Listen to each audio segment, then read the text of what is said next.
Caspian, saan ba talagang punta natin? Inabot na tayo ng dilim, oh. Alam mo bang nagkakatakutan ng ibang mangingisda dahil sa may isla daw ng aswang na malapit dito? Ha? At naniwala ka naman sa kwentong barbero ng mga walang pinag-aralan.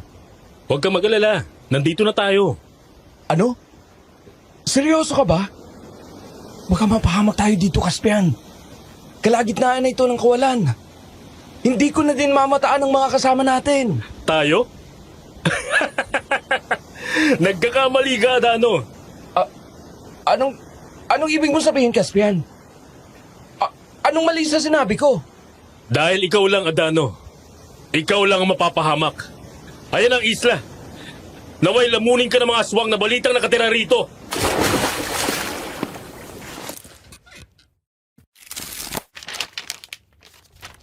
Nakarinig na ba kayo ng isla kung saan pawang mga nagagandahang aswang ang nakatira? May kakilala ba kayo na nagkaroon na ng pagkakataon na marating yun? O hindi kaya'y mamataan ang naturang lugar habang sila'y naglalayag sa dagat? I-comment nyo naman po para mapag-usapan natin. Gusto din naming malaman dahil ang liham natin ngayon ay may kaugnayan sa islang nabanggit. Isang liham na ipinadala ni Alon. Basahin natin at pakinggan ng buo ang kanyang pagsasalaysay. Samahan niyo kami hanggang sa ending, ha? Nais naming marinig ang mga reaksyon ninyo. Ito ang nilalaman ng sulat niya.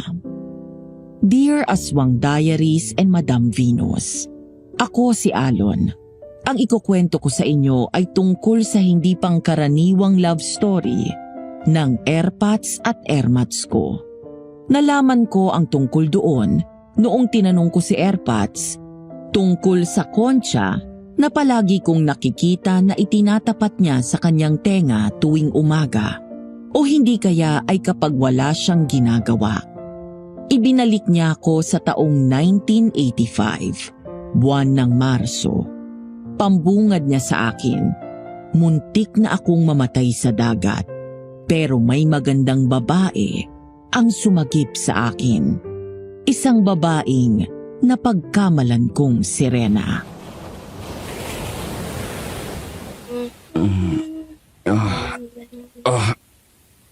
Gising ka na pala.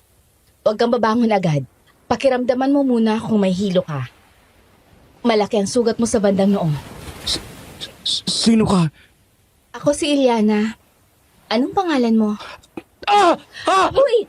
Huwag kang sumigaw! Baka marinig nila tayo. Bakit ka sumigaw? Paanong hindi ako sisigaw? Buntot ng isda ang ibabang bahagi ng babaeng kaharap ko. Oo, maganda siya. Pinakamagandang babaeng nakita ko sa buong buhay ko. Maputi siya, may maamong mukha, tuwid at itim na buhok, at mahubog na katawan, nakahalin tulad sa mga manikin. Pero may palikpik siya ng isda sa likod ng kanyang tenga at sa may siko. Dahil bumubulong siya, napabulong na din ako. Paano hindi ako sisigaw? May buntot ka ng isda? Ito ba? Nawawala yan at itong palikpik ko sa siko kapag isinuot ko na ang pulseras na to.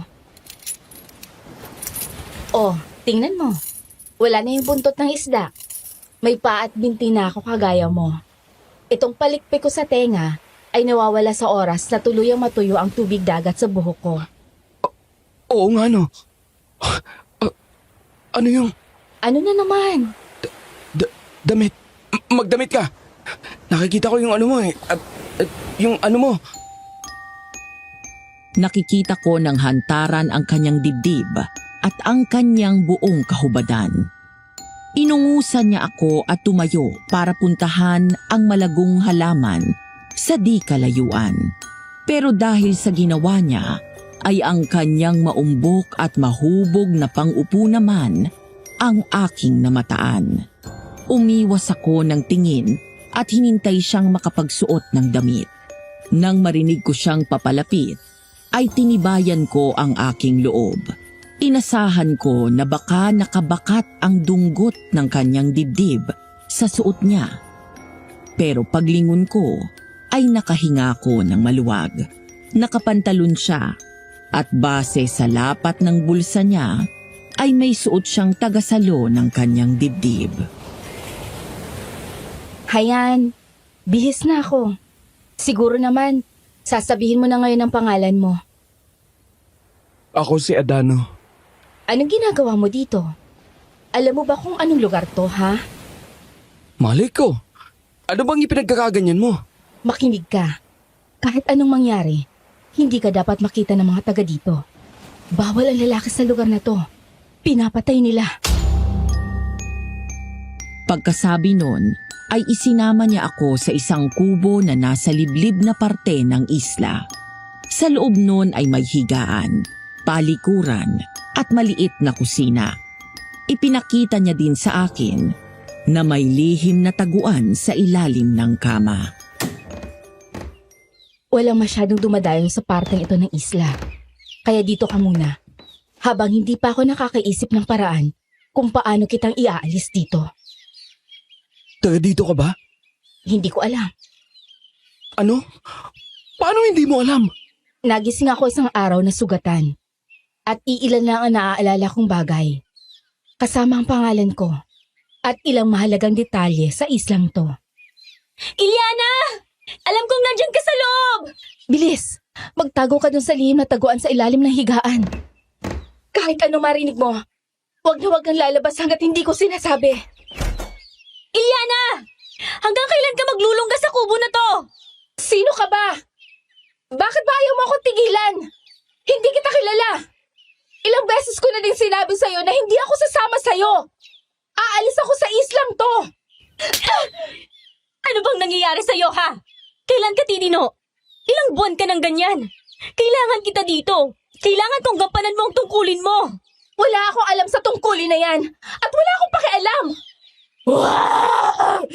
Sinasagad mo ang pasensya ko! Hindi ko nakita ang nangyari, pero dinig ko ang usapan nila at ang lagabugan. Ang panakanakang igik ni Ilyana at ang ungol ng isa pang babae nakahalintulad sa mabangis na hayop. Nang matapos ang gulo, may ilang minutong lumipas bago ako pinalabas ni Ilyana mula sa aking pinagtataguan. Nang magkaharap kami,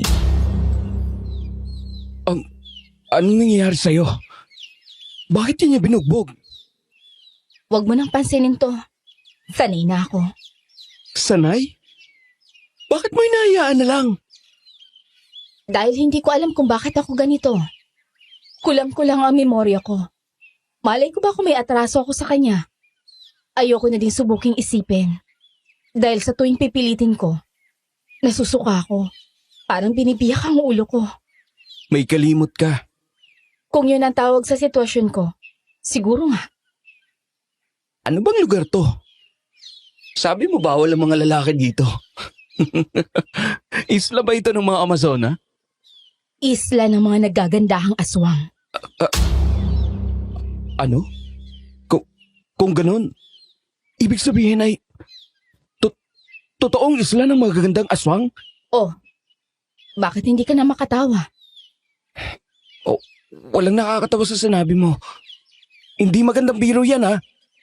Hindi ako nagbibiro. Ano ba kasi nangyari sa'yo at napadpad ka sa islang to? dahil sa tanong ni Ilyana, ay nagbalik ang masamang nangyari sa akin.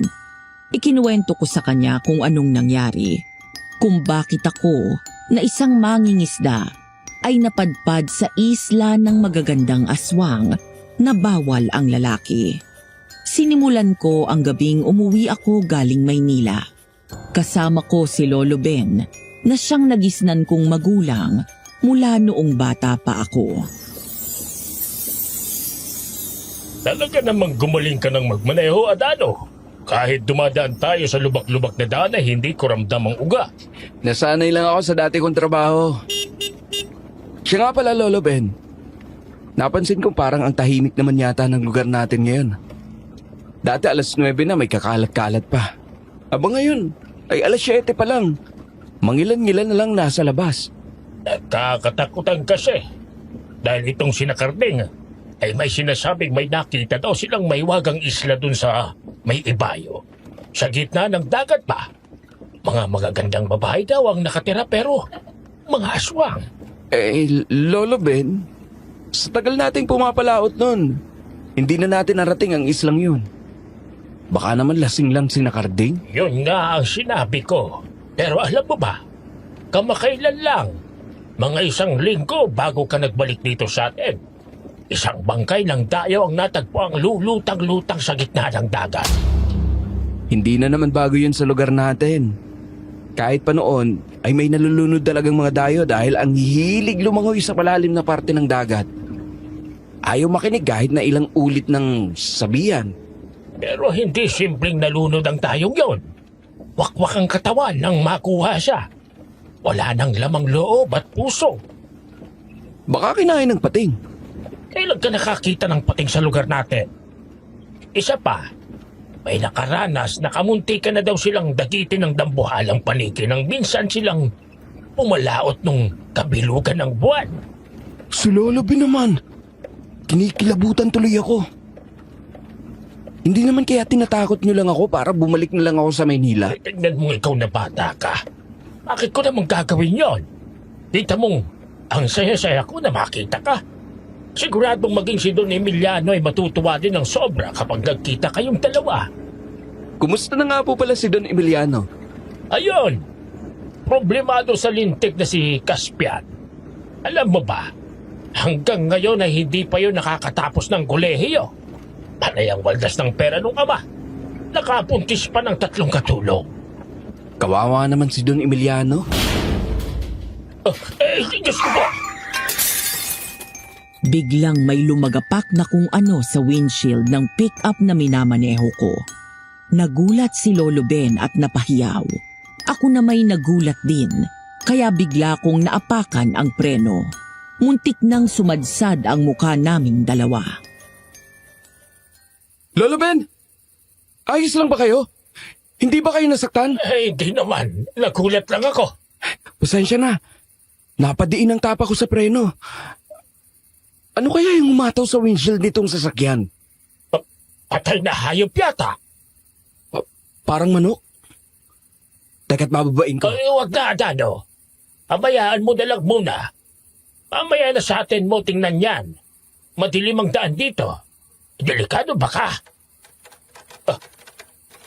Sabi na nga ba at si Adano itong nakita ko. Magandang gabi sa inyo. Makikisabay sana ako.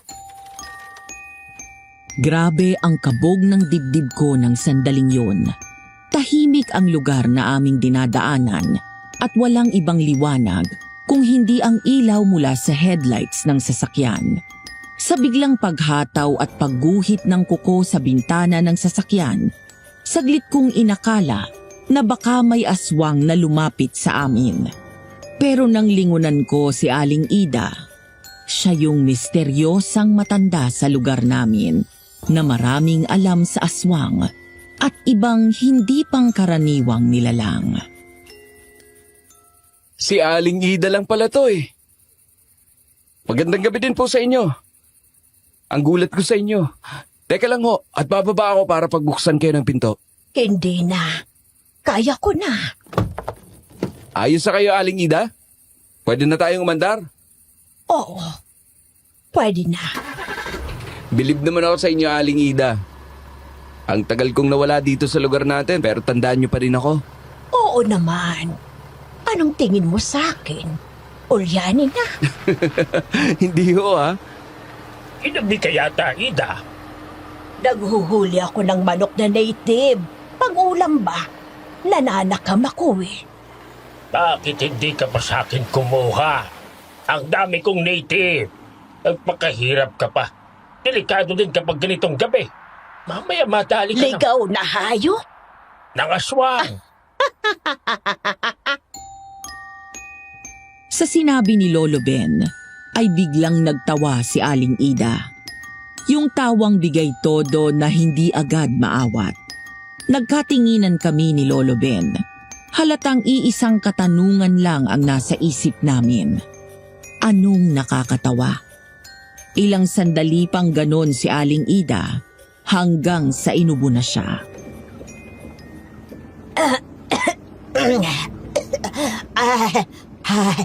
Aswang! Anong itinatawa mo dyan? Isa ka pa nga sa nakarinig ng mga kwento ng mga kabaryo natin dito. Sabi mo, posibleng aswang ang nakikita nila. Oo nga. At hindi naman ako nagloloko nang sabihin ko yon. O ano't ganyan ka? Nag-aalala ka na ba na baka madali ako ng aswang? Isa akong aswang. Ida, hindi nakakatawa yung biro mo. Natakot ka naman. Ano ka, Ben? Batang maliit. Puro ka kalukuhan Oo siya, huwag ka nang magalit. Baka tumaas pa yung presyon mo. Ano, dito na ako bababa. Pakihinto mo ng sasakyan.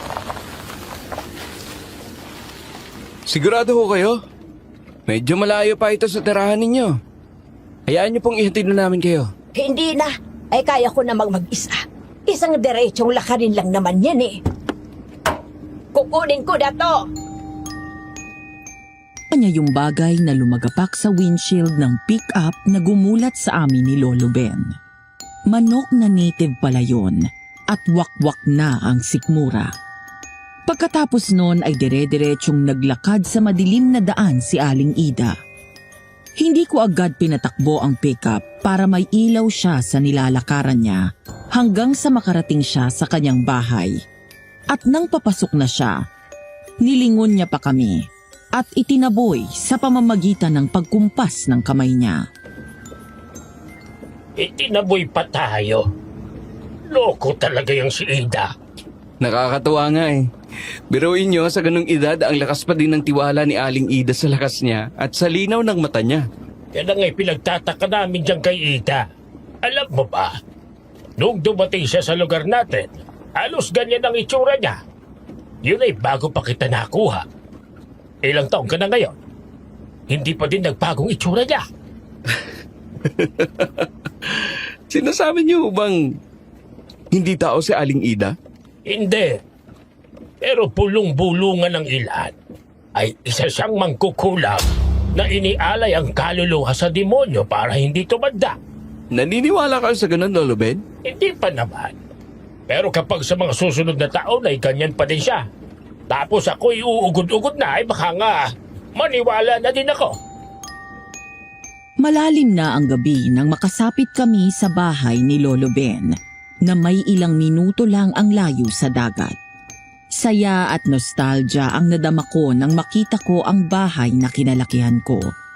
Pagbaba namin ni Lolo Ben ng sasakyan, nakarinig kami ng kaluskos sa likod ng mga halaman. Nakatakas yata alagan yung aso, Lolo Ben. Aso? Wala akong alagang ganon. Ano yung kumakaluskos sa halamanan? Baka manok na nakatakas. Lolo Ben, kahit matagal ako sa lungsod, alam kong hindi gumagawa ng ganyang ingay ang manok. Tama ka, Adano. Teka, kukuha ko ng pwede natin magamit pananggalang. Baka mamaya ay kung ano na yan. Ito ang karit ko. Akin naman tong pala. Kung ano man itong lintes na ito, hindi tayo papayag na mapatay ng walang laban. Hayun na, Lolo Ben! Papunta sa gawin nyo! Pagtay ka! Kaspian!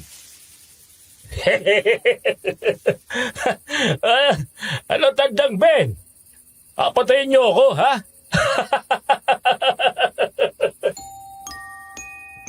Si Caspian lang pala yung nasa likod ng halaman.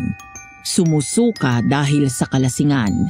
Siya ang anak ng pilantropong si Don Emiliano na nagpaaral sa akin at simulat sa pool ay mabait sa amin ni Lolo Ben. Maliit pa ako nang lumipat siya sa lugar namin at mula noon ay hindi na siya umalis. Tinulungan niya ang lugar namin na yumabong. Pero kung gaano kaswerte ang lugar namin dahil kay Don Emiliano, gano'n naman siya kamalas sa anak niyang si Caspian. pabaya, mayabang, mahilig sa gulo at waldas. Dahil gabi na, ay tuluyan nang nakatulog si Caspian. Kinabukasan na lang namin siya inihatid sa mansyon nila sa may dulo ng aming lugar. Adano! Kailan ka pa nakamali? Kagabi lang ho, Don Emiliano. Ay, sabi ko naman sa'yo, i-email na lang ang itawag mo sa akin. Hayaan ninyo at pagsasanahin ko. Nakakahiya kasi. Dapat lang na mahiya ka. Hindi po ba sapat ang pagsisip-sip mo kay Papa? Pinagkolehiyo ka na, pero eto ka. At grabe pa din ang pagdikit mo sa kanya. Ano ba balak mo? Makihati sa mana? Caspian, hindi kita pinalaking bastos. Kung may dapat mahiya dito ay ikaw. Napulot ka ni Mang Ben at Adano na lasing. Pasalamat ka at sila ang nakatagpo sa'yo at inihatid ka na dito sa bahay. Dapat lang nilang gawin yon. Nang makabayad naman sila kahit konti sa mga perang ibinigay nyo, na siyang naging dahilan para may lamunin sila. Bastos! Papa? Umalis ka na muna. Umalis ka sa harapan ko, Caspian. Pero Papa, Gusto kong isipin mong mabuti itong ginawa mo. Hindi ka na bata para hindi mo maunawa ang mali ka. Saka mo na ako kausapin ulit. Kapag handa ka nang humingi ng tawad sa ginawa mo.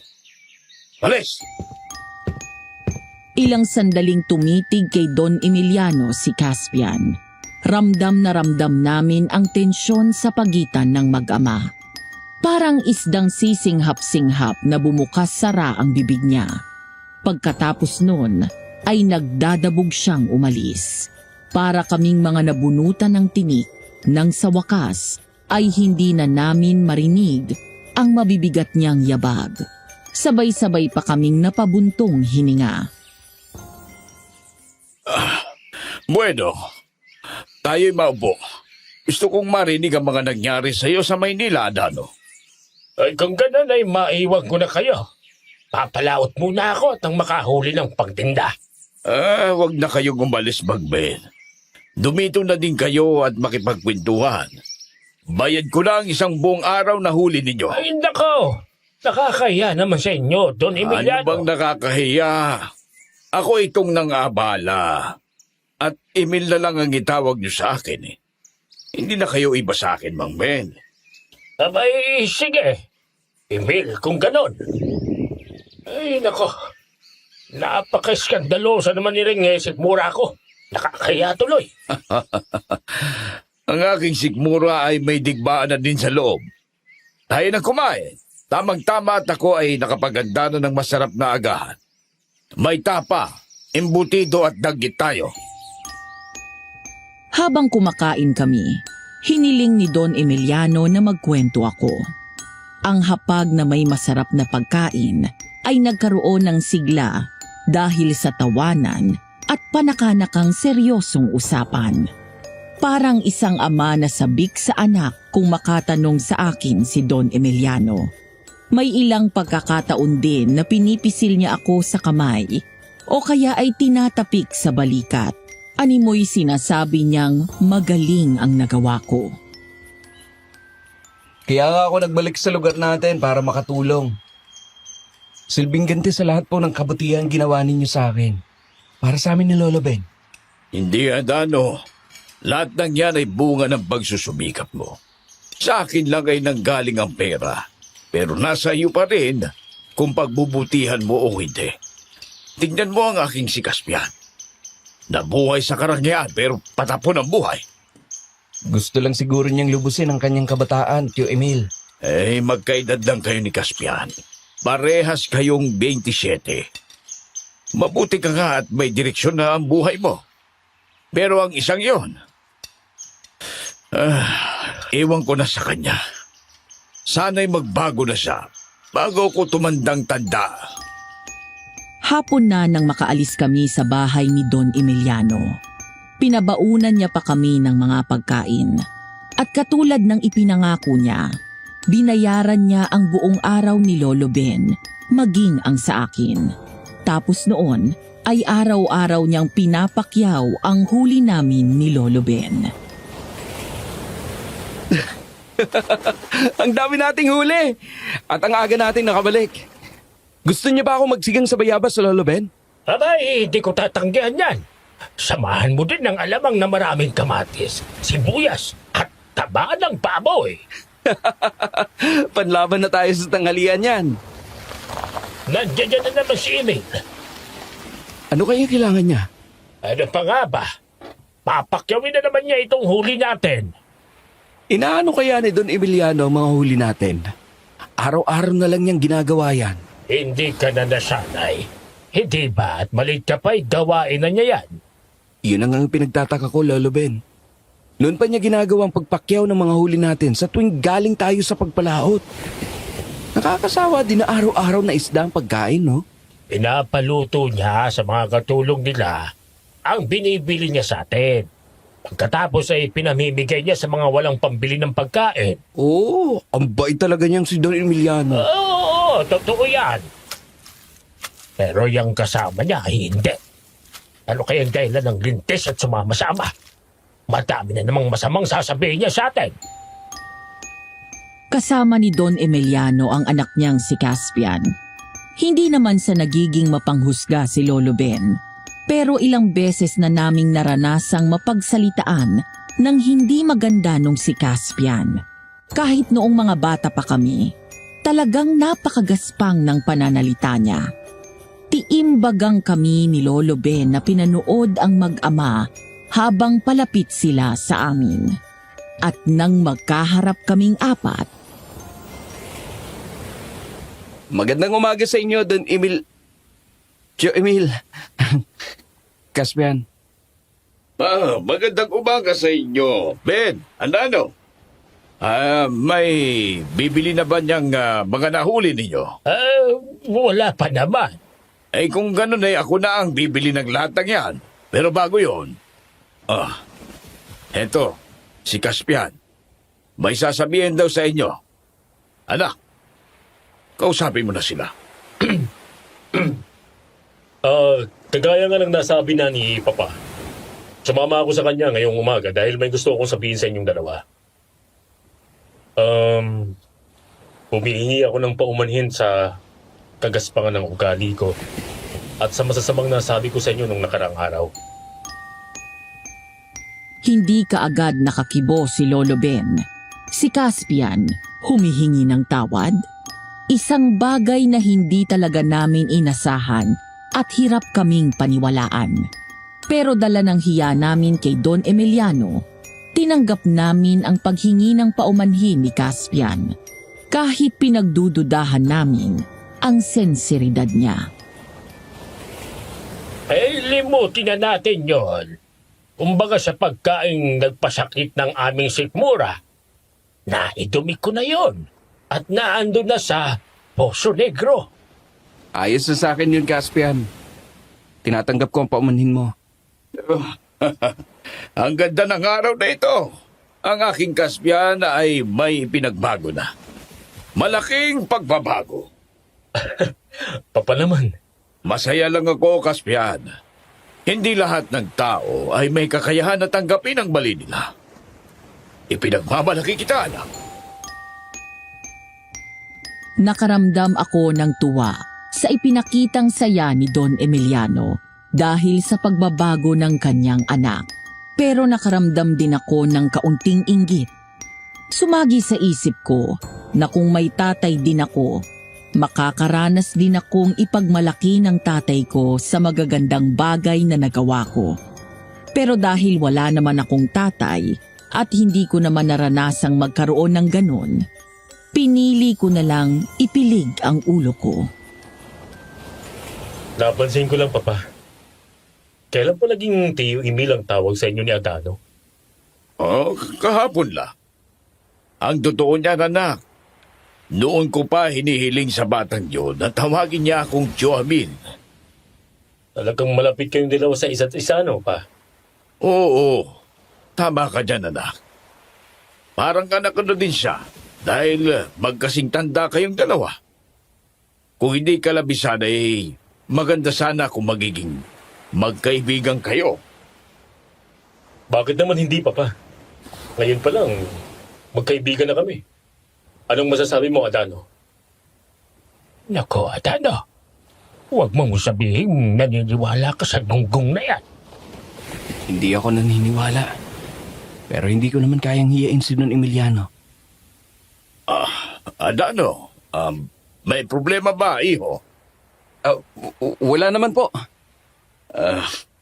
Nauunawaan ko na nahihirapan kang paniwalaan ng sinseridad nitong si Caspian. Ako ngang sarili nga ba ay hindi makapaniwala. Kung tutusin ay dapat na pahirapan niyo siya bago niyo patawarin. Hindi na po kailangan yun. Kita mo, Papa? Sabi sa'yo, mararamdaman nila ang sinseridad ko. Salamat, Adano. Tsaka pala, papalaot ba kayo ni Tandang Ben bukas? Hindi. Bakit mo na itanong? Bahala ko sanang imbestigahan yung tungkol sa mga nawawalang mangingisda. At yung kumakalat na balita na may isla ng aswang na malapit dito sa atin. Lalabas ang grupo ni Nakarding bukas. Kung gusto mo, makisabay tayo sa kanila. Gagamitin natin itong bangka namin ni Lolo Ben. Dapat tama pang maintenance ng yate. Yun na lang sana ang dalhin ninyo. Pero kung yun ang gagamitin namin, baka mabulabog ang mga isla gawa ng ingay ng motor nun. Kawawa naman sila kung walang mahuhuli. Sa bagay, tama ka doon. O sige, lubakan kayo. Pero mag-iingat kayo. Pero hindi sana ako naniwala. Dahil nang makarating kami sa gitna ng dagat, ay kung saan-saan na ipinapaling ni Caspian ang bangka. May ilang pagkakataon pa na inuuga-uga niya yon. Animoy inaasahan niyang mauuyot ako at mahuhulog sa tubig. Pagpatak ng dilim, lumabas ang tunay na kulay ni Caspian. Nagpambuno kami at dahil sa pagod ay nakaya niya akong itulak palabas ng bangka. Tinangka niya akong hatawi ng sagwan pero hindi ako napuruhan noon. Hindi ka pa talaga napuruang pwisit ka. Sira ulo ka! Oo, sira ulo ako. Nasira ang ulo ko sa galit sa'yo. Sa kakasipsip mo kay Papa. Hindi ang katulad mo ang hahati sa yamang mamanahin ko. Kung totoo man ang isla ng mga aswang, dalangin ko na ikaw ang kanilang maging hapunan, Adano! Unti-unti akong nawala ng malay dahil sa mga hataw na natamo ng ulo ko mula sa paghataw ni Caspian sa akin gamit ang sagwan. Sa paglubog ko sa tubig ay narinig ko ang malademonyong halakhak niya. Pagkatapos nun ay tuluyan na akong nawala ng malay at nagising akong nasa isla. Doon ko tinapos ang pagkukwento ko kay Eliana. Tapos ay napalingon ako sa bintana ng kubo. Matingkad na ang sikat ng araw. Inabot na kami ng tanghali. Ang gusto kong malaman ay kung paano nalaman ni Caspian ang tungkol sa lugar na to. Kung palaging nakatago ito sa hamog, paano natagpuan ni Caspian ang lugar na to? Sa tingin ko'y ginusto ng isla na magpakita sa kanya. Dahil ipinangako kanya bilang alay. Nagbubukas ang daan kapag may ipinapangakong alay na maaaring maging pagkain ng mga aswang dito. Walang giya talaga si Caspian. At tanga ka. Ang haba-haba ng kwento mo. Akala ko naman kung anong trahedya ang dinanas mo kaya ka napadpad dito. Yun pala, ay yung katangahan mo ang dahilan kung bakit ka napahamak. Hindi ko yan kukontrahin. Tama ka. Naging tanga nga ako. Ipala mo na lang kaya kita sa mga aswang na nandito. Mukhang wala ka namang magiging silbi sa sangkatauhan kahit patulungan kita. Ang sakit mo naman magsalita. Oo, tanga nga ako. Pero iniisip ko lang naman si Don Emiliano. Binigyan ko ng pagkakataon si Caspian dahil malaki ang utang na loob ko sa tatay niya. At sinabi din ng tatay niya na nauunawaan niya kung hindi mo agad paniwalaan ang anak niya. Ibig sabihin, kahit yung ama nag-aalinlangan din sa ipinapakita ng anak niya, gunggong ka. At gaga ka, Iliana, sa pag-aakala mong maililihim mo mula sa akin ang pagtatago mo ng lalaking tao dito sa isla. Igapos niyo ang lalaking yan. Masarap mamaya ang ating hapunan. Isang babaeng maganda tulad ni Iliana ang sumira ng kawayang pinto ng kubo. May mga kasama siyang babae na maganda din at parang nililok ang ganda ng mga katawan. Sa pagsigaw niya sa mga kasama niyang babae na igapos ako, ay walang alinlangan nila akong sinugod at pilit pinadapa. Nang manlaban ako, naramdaman ko na lang na may kung anong matigas na bagay ang tumama sa batok ko na nagpawala ng ulirat ko. Nang magkamalay ako, ay madilim na. At nasa gitna kami ng sukal. Wala akong suot na saplot. Nakagapos ang aking mga binti at braso sa badelang kawaya na nakatayo ng paekis. Nakahantad ang aking buong kahubadan sa mga babaeng nakapaligid sa malaking siga at nagsisipagsayawan. May ilang lalaki din na kagaya ko ang kalagayan, pero wala silang malay. Sa hindi kalayuan, ay nakakita ako ng isang nilalang na nakasabit pabaliktad na katulad sa paniki. Pero nang tumayo yun ng ayos, ay nag-anyong tao ulit yun at sinigawan ang mga nagkakasiyahang mga babae. Gising na ang lalaki! Dalhin niyo na si Iliana dito! Ano lalaki? Nagsisisi ka na ba na ito pang isla namin ang napili mong dayuhin? Akala mo siguro'y isa itong paraiso para sa malilikot na kagaya mo. Maniwala kayo sa akin. Wala akong ganong intensyon. Ako man ay biktima din ng kasamaan ng taong pinaniniwalaan ko na walang masamang balak sa akin.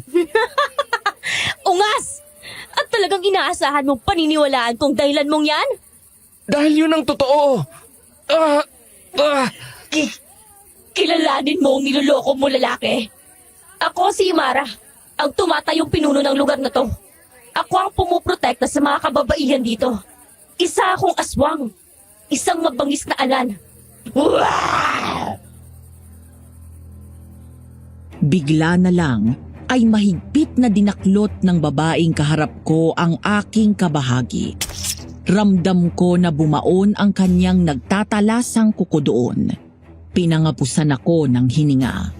Nang magsalubong ang mga mata namin, singnipis na lang ng patayong guhit ang itim ng mata niya, yung katulad ng sa pusa. Ang puting bahagi naman nun ay mapula, kakulay ng kalangitan kapag papalubog na ang araw. Binitawan niya lang ako nang sumigaw si Iliana. Tigilan mo siya, Imara.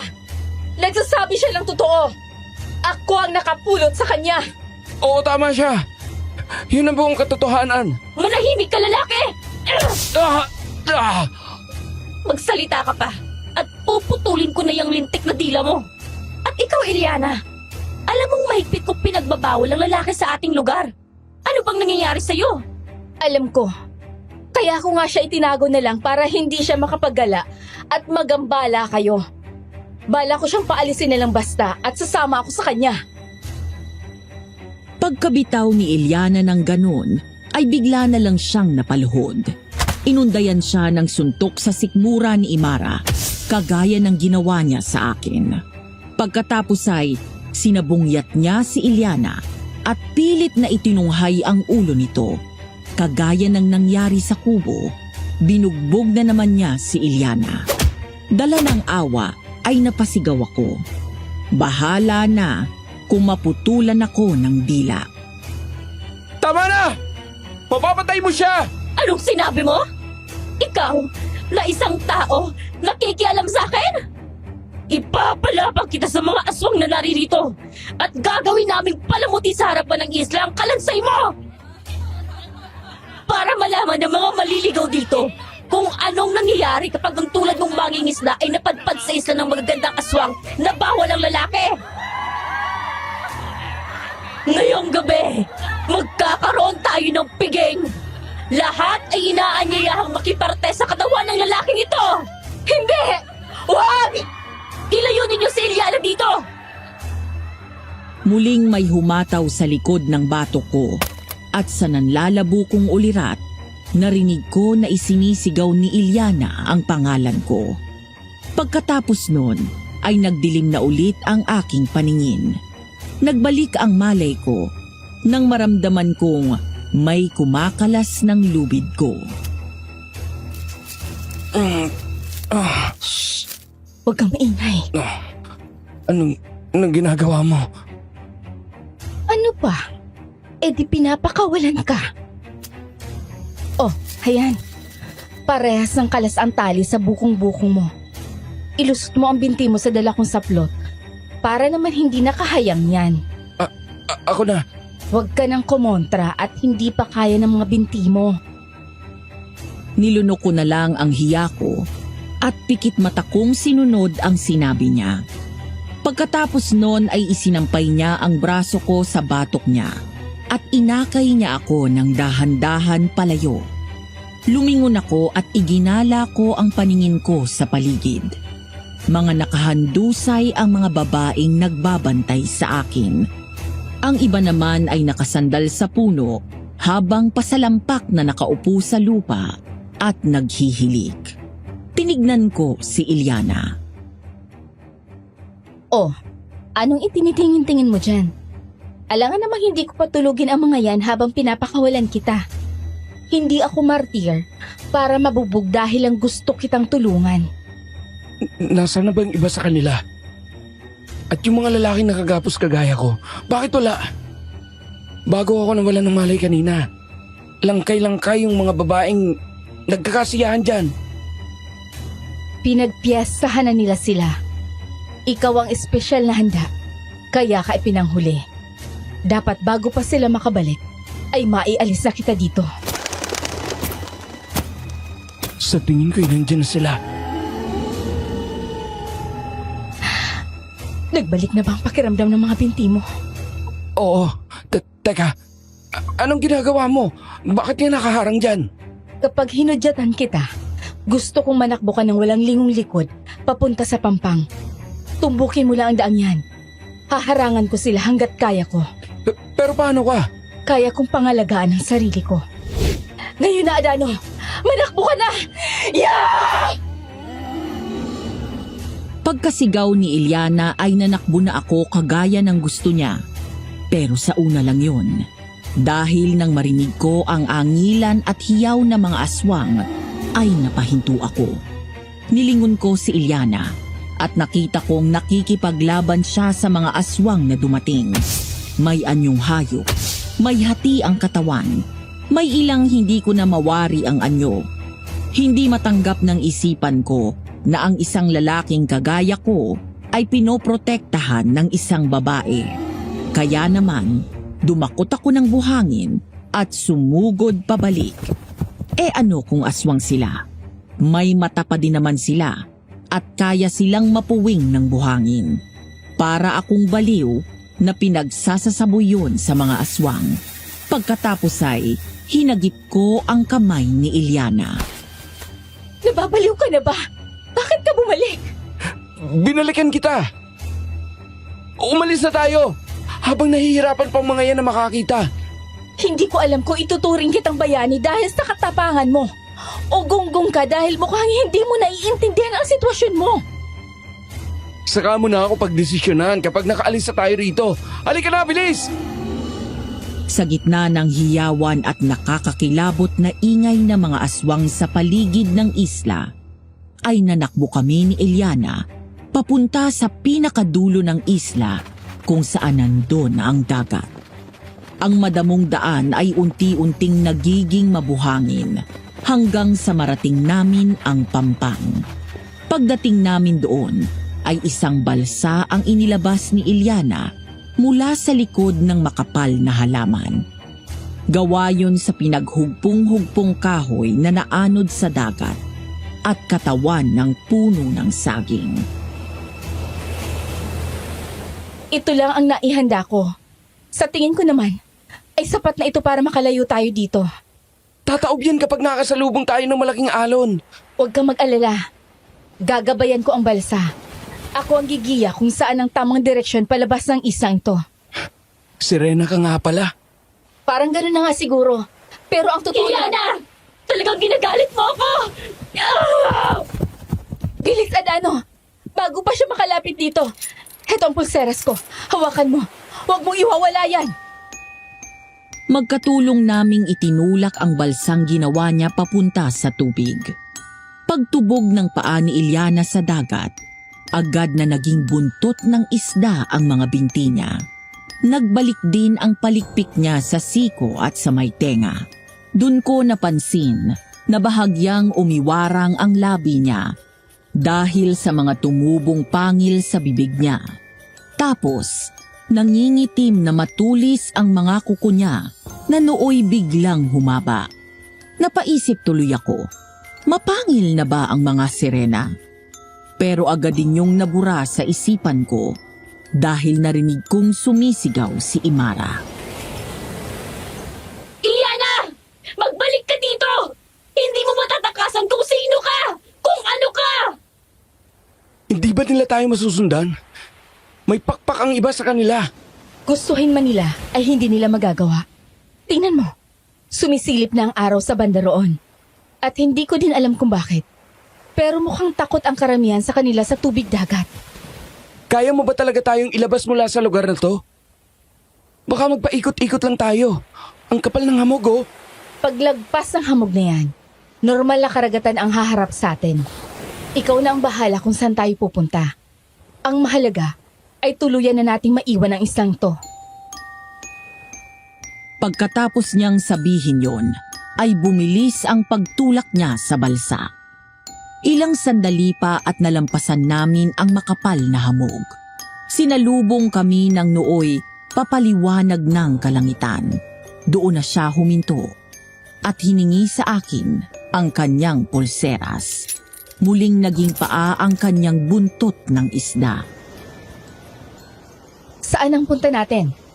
Teka, tinatansya ko pa. Hoy! Si Lola Ben ba to? Hoy, sabi! Kilala mo ba yung sumisigaw na nakasakay sa yate? Teka, bakit ka naghuhubad ng kamiseta? Ay, ano ba? Itaklob mo yan sa ulo mo para hindi nila mapansin yung palikpik mo sa tenga. Habay! Ay, Diyos ko pa! Si Adano nga! Si Lolo Ben ang sakay ng yate at may kasama siyang mga lalaki na tumulong para makasampa kami sa yate. Sinalubong ako ng yakap ni Lolo Ben. Nang humupa na ang emosyon, nabigla ako sa sinabi niya. Salamat sa Diyos at nakita ka namin, Adano. Parang mawawalan na ako ng pag-asa. 3 buwan na kaming pabalik-balik dito sa dagat. 3 buwan? Pero isang gabi pa lang ako sa islang yon. Anong sinasabi mo? Di yata't nayugyog ng dagat ang iyong ulo. Eliana, magkasama tayo, di ba? Isang gabi pa lang ang lumilipas. Iba ang takbo ng araw sa lugar na yon, Adano. May saing kanto ang islang yon. Hindi ko maintindihan. Lahat kami naniniwalang katawan mo na lang ang makukuha namin. Pero si Emil, Adano, ang akala talaga ng lahat ay wala ka na. Pero ako, hindi ako nawala ng pag-asa na makikita ka pa naming buhay. At ngayon ay tatagpuan ka na namin. Hindi ko na hayaang mawalay ka pa sa akin, anak. Anak? Hindi ko maintindihan doon, Emiliano. Anak kita, Adano. Anak ka namin ng nanay mong si Ada.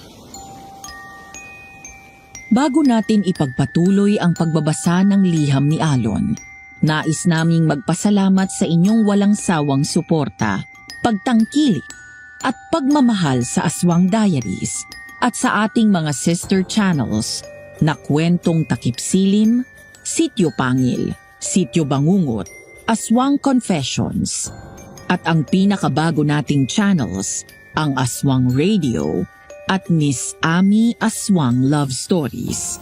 Kung may ibang channels po kayo na makikitang nag-a-upload na mga contents natin na hindi kabilang sa ating nabanggit na sister channels ng Aswang Diaries, mangyaring magtulungan po tayo na i-report sila. Muli ang aming taus-pusong pasasalamat sa inyong lahat. At ngayon, balik tayo sa pagbabasa ng liham ni Alon. Para akong sinuntok sa sinabi ni Don Emiliano. Ako? Anak ng mayamang pilantropo na si Don Emiliano? Ako na lumaking walang nagisnang ama, napadpad sa lugar na ito kung saan ako naulila sa ina at lumaki sa piling na matandang si Lolo Ben, ay may tatay pa pala? Pakiramdam ko noon, panabay akong tinubog sa kumukulong mantika at nagyeyelong tubig. Para akong susuka. Gusto kong manakbo habang nagmumura. Pero ang tanging nagawa ko lang ay ang magtanong. Nasaan ka nung kailangan ka namin ni inay? Bakit mo kami natiis? Bakit ngayon ka lang umamin? Pasensya ka na, anak. Hindi ko alam na nagdadalang tao si Ada. Parang ang hirap naman yata ang paniwalaan ng sinasabi ninyo. Karelasyon ninyo, hindi nyo alam na buntis? Sino niloloko ninyo? Ang sabihin ninyo, hindi ninyo tanggap ang kababaan ng kalagayan niya sa buhay. Kaya nyo siya pinabayaan. Hindi, anak. Nakatakda na kami magpakasal. Gusto siya ng mga magulang ko. Pero hindi niya ako sinipot. Madali na lang para sa iyo ang gumawa ng istorya dahil patay na si inay. Hindi niya makukontra yung sinasabi ninyo. Hindi, Adano. Nagsasabi siya ng totoo. Lolo Ben, magkakampi tayo, di ba? Bakit kayo umaayon sa kanya? Hindi ako kumakampi sa kanya. Adano. Pero nung minsan nagkausap kami ng tanay mo bago siya namatay, nabanggit niya na naaawa siya sa'yo dahil sa naging duwag siya. Paano naging duwag? May tumatakot sa kanya? Nang banta? Ganon ba? Hindi, Adano. Natakot siya na baka hindi niya magawang makibagay sa marangyang pamumuhay ng ama mo. Na baka hiyain niya lang sila.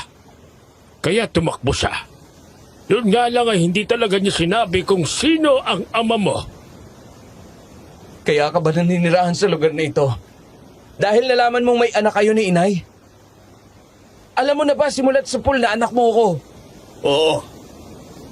May nakapagsabi sa akin na dito napadpad si Ada. At may anak na dala. Sa kasamaang palad ay hindi ko na siya inabot. Ikaw na lamang. Bakit hindi ka pa noon umamin? Natatakot ako na baka hindi mo ako tanggapin. Na baka kamuhian mo ako. Na baka iniisip mong pinabayaan ko kayo ng inay mo. Takot. Puro na lang sila takot. Parehas sila ni inay. Nakaramdam ako ng lungkot at pagkayamot sa mga magulang ko.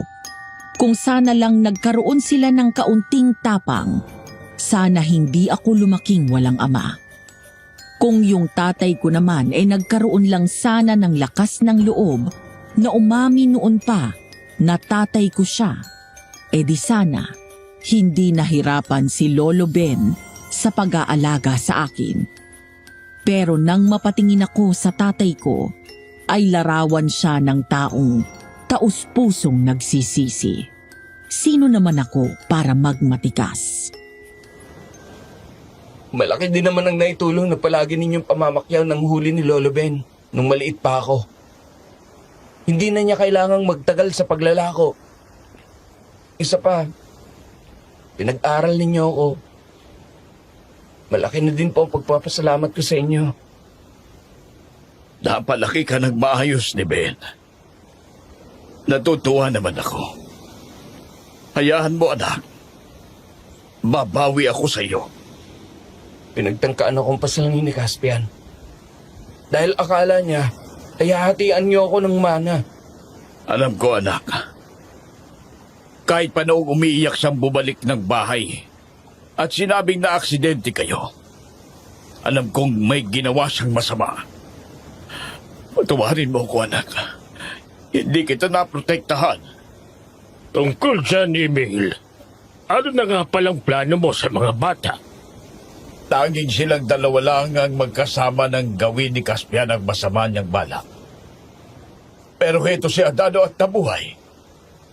Kung nanaisin ni Adano na magsampa ng formal na kaso, Hindi ko siya pipigilan. Bibigyan ko pa siya ng abogado. Anong gusto mong gawin, Adano? Gusto kong pagbayarin si Caspian.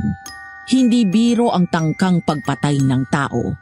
Pero naisip kong isang prominenteng tao si Don Emiliano na tatay ko din. Pagpepiestahan kami ng mga tao. Magkapatid sa ama, tapos nagahablahan. Kaya naman, Anak niyo ba talaga si Caspian? Sa naging asawa ninyo? Sa kasamaang palado, dugot laman ko siya. Kung ganun, magkapatid kami sa ama. Pangit tingnan kung maghaharap pa kami sa korte. Sa inyo ko na po iniiwan ang desisyon kung anong gagawin ninyo kay Caspian. Baka kaasa ka na hindi ko siya bibigyan ng magaan na pagsusuweto. pero hindi lang sa pagsusuheto kay Caspian natapos ang lahat.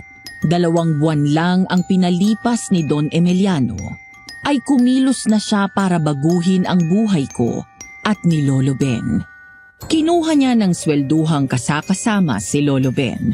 Ako naman ay pinatira niya sa kanyang mansyon. Maging si Eliana na noon ay namasukan bilang tindera sa palengke ay kinuha din niya. Naaalala ko pa ang umagang ipinatawag kaming 3 ni Don Emiliano sa bahay niya. Oh, bakit kayo ay mga nakatayo pa? Upo kayo. Ako'y medyo natagalan dahil nagpahanda ako ng espesyal na agahan para sa atin. Bakit ninyo kami pinatawag? Gusto kong dito na kayo tumira. Kayong 3 dito sa bahay ko. Pati ako? Mawalang galang na po. Pero ang layo ng bahay ninyo mula sa palengking pinapasukan ko. Salamat na lang ho. Iliana, tama? Oho. Balita ko'y may kakaiba ka daw galing sa mga hayop. Malaksa na kitang kunin bilang tagapamahala at tagaalaga ng aking mga kabayo at baka. May sweldo yon. Yun ay kung gusto mo lang. Sige ho. Magpapaalam lang ako ng ayos sa amo ko. Magaling! At sa'yo naman, Ben, kukunin sana kitang katuwang. Kasakasama, kumbaga. Swelduhan din yon at may pensyon kung papayag ka. Ay, nako. Ganitong medyo nirarayo mo na ako. Hindi ko tatanggihan yan. Wala nang bawian. At sa'yo naman, anak. Gusto kong pamahalaan mo ang aking mga negosyo. Ikaw na din ang mamamahala sa pagpapatakbo nitong bahay. Magagamit natin ang pinag-aralan mo sa kolehiyo. Hindi ho kaya magalit si Caspian sa desisyon niyang yan? Magalit man siya ay wala na siyang magagawa. Maraming beses ko na siyang binigyan ng pagkakataon na magbago. Pero palagi niyang sinisira ang tiwala ko sa kanya. Ito na ang tamang pagkakataon para matutunan niya na hindi laro ang buhay. Hindi ako magpapakahipokrito at sasabihing nalulungkot ako para kay Caspian. Dapat lang sa kanya yon. Nalulungkot ako para sa tatay ko.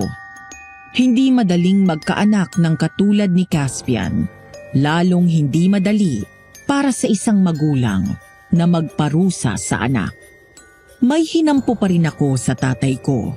Pero hindi ibig sabihin nun ay aaksayahin ko ang tiwala niya sa akin bilang higanti.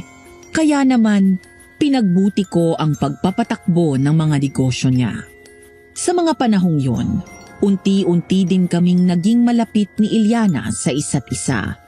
Sa mga araw na parehas kaming hindi masyadong abala, ay lumalabas kami. Hindi nga kayo nagbibiro ni Lolo Ben, ano? Talaga palang nagiging patay na lugar ang palengke natin kapag kumagat na ang dilim. Yung bukana na lang may nagtitinda. Sabi sa'yo wala ka pang bilib sa amin. Malay ko ba? Kapag naman nagtitinda ako noon dito ay baha ng tao. Pero siguro dahil nga sa umaga lang ako nagtitinda, kaya hindi ko alam. Pero sa Maynila, may mga lugar na kahit gabi ay may buhay pa. Yun nga lang, Mga lugar yon na patay sindi ang ilaw. Kumuha ka ng kahit anong pamalo dyan. Bilis! Dahil biglang nag-iba ang tono ni Eliana, ay hindi na ako nagtanong pa.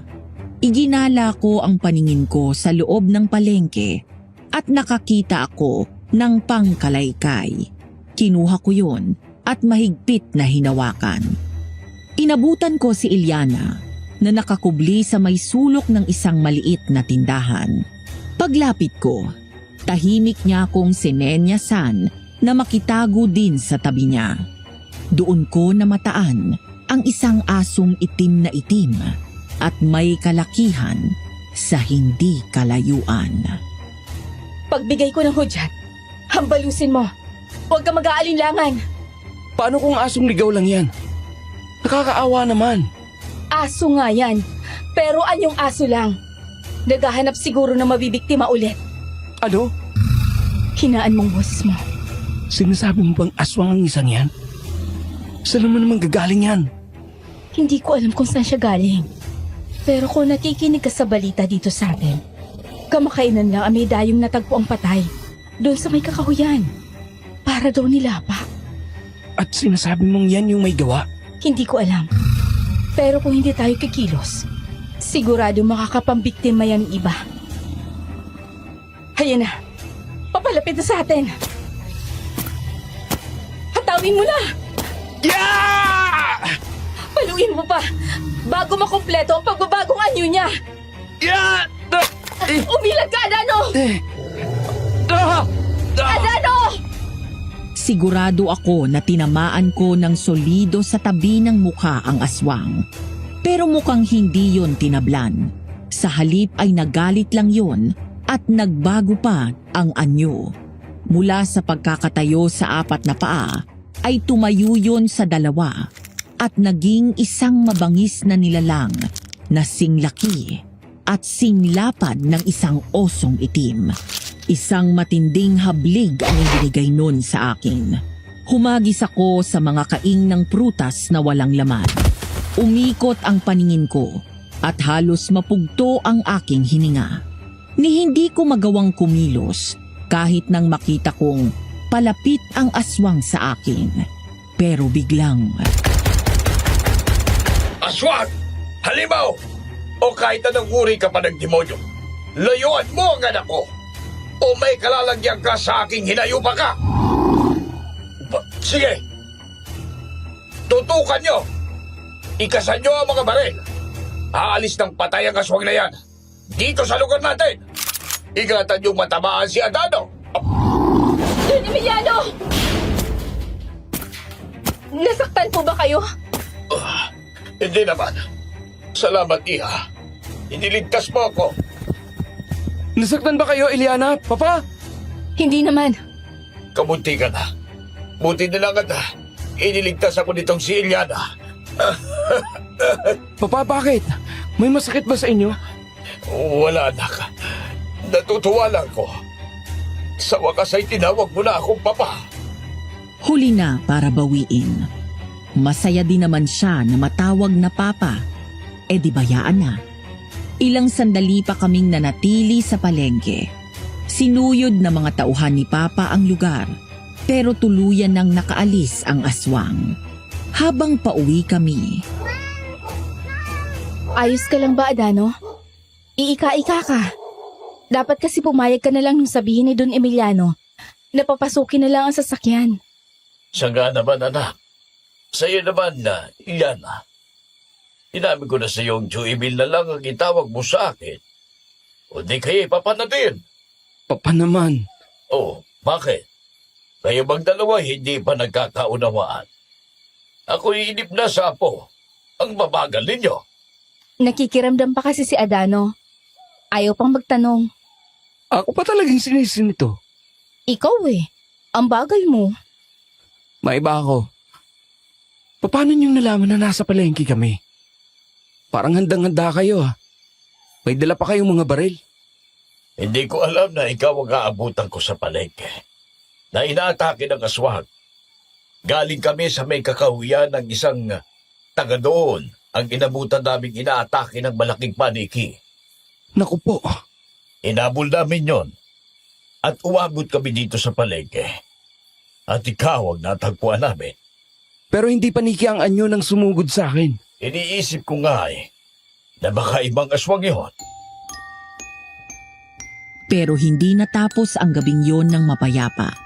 Dahil kung ako ay sinwerte na mailigtas mula sa aswang na umatake sa akin, ang driver ni Papa ay hindi. Medyo malapit na kami kung saan nakaparada ang sasakyan nang mamataan namin ang isa sa tauhan ni Papa. Humahangos yung lumapit sa amin at inihatid ang masamang balita. Kawawa naman si Daniel. Sige, Tonton. Ipaalam mo sa bahay ang nangyari. Magdala ka na din ng bagong sasakyan dito. Hihintayin naming makabalik dito si Lito. Tama bang narinig ko? Na may tauhan tayong napatay? Oo, anak. Natagpo ang wasak ang katawan ni Dante. Parang dilapa. Ang masaklap pa ay parang sinadya na iwanan sa mismong bubong ng sasakyan. Inaaswang bang lugar natin? Parating na sila. Babawiin nila ang ninakaw mo. Sabay kaming nagulat at napalingon ni Papa nang makarinig kami ng nagsasalita. Si Aling Ida pala yun. Nakabungis-ngis na parang may alam siya na hindi namin alam. Tatanungin ko sana siya kung anong ibig niyang sabihin nang mapatingin ako sa mukha niya. Anong nangyari sa mukha ninyo, Aling Ida? Parang nangingitim. Yung kaliwang bahagi ng mukha ninyo, oh. Ay, nadali ako ng sanga ng punong kahoy kanina nung nangunguha ko ng bunga doon sa may kakahuyan. Mag-iingat kayo. Delikado doon. Ay, magpapasama ho kayo kahit sa mga tauhan ko. Hayaan nyo at bibiling ko. Salamat ho sa malasakit nyo, Don Emiliano. Ay, kay buti nyo po talaga. Yung sinabi nyo kanina, Aling Ida, ano ang ibig nyo sabihin na ninakaw? Talaga bang hindi mo alam, Adano? Di bale, parating naman na sila. Sikapin mong hindi mamatay. Pagkatapos nun, hindi ko na ulit nakausap ng ayos si Aling Ida. Kung saan-saan na napunta ang usapan, kaya hinayaan ko na lang siya hanggang sa makaalis. Katakataka namang tahimik lang si Ilyana. Hanggang sa makauwi kami, ay matipid lang siya kung magsalita. Kaya naman, nung makakain kami ng hapunan at nagpapahangin sa hardin, ay tinanong ko siya. Ayos ka lang ba, Ilyana? Ang tahimik mo kanina pa. Iniisip ko lang kung bakit parang pamilyar sa akin ang matandang yon. Si Aling Ida? Oo, pakiramdam ko kilala ko siya. Pero kapag pinipilit kong tandaan,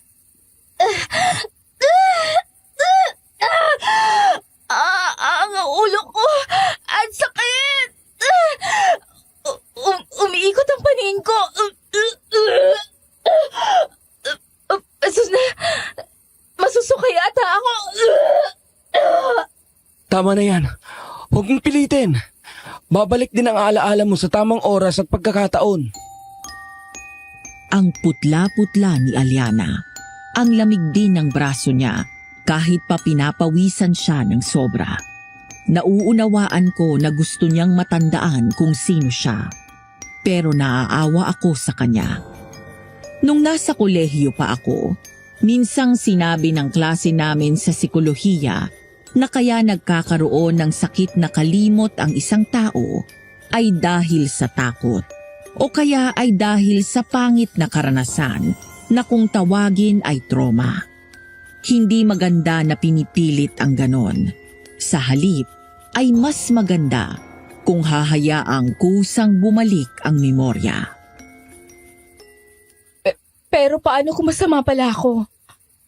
Kung kaori ako ng mga babaeng yun sa isla? Paano kung ako ang dahilan kung bakit sinasalot ang lugar niyo ngayon? Paano kung hindi? At kung sakaling oo ang sagot sa lahat ng paano mo, tanggap pa din kita. Nababaliw ka na ba? Iliana, hindi mahalaga sa akin kung ano ka bago tayo nagkakilala.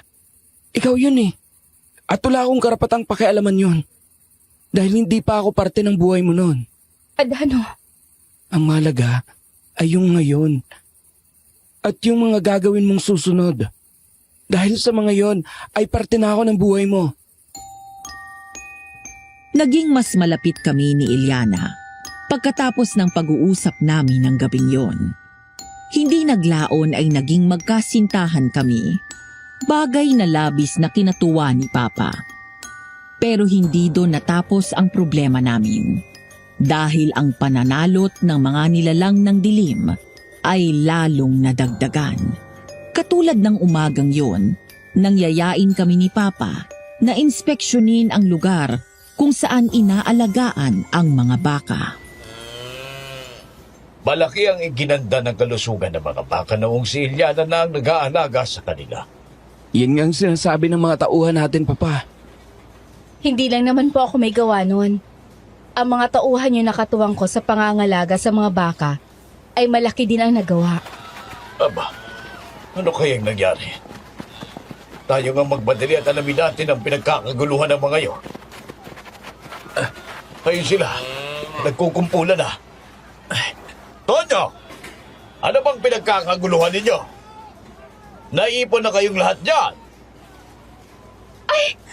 Kawawa naman ang baka. Talagang kawawa dahil para yung napaglaruan ng kung anumang halimaw na may hindi kapani-paniwalang lakas.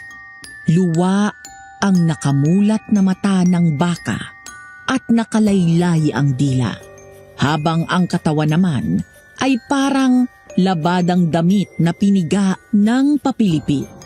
Pero hindi lang yon ang masamang balitang natanggap namin ng araw na yon.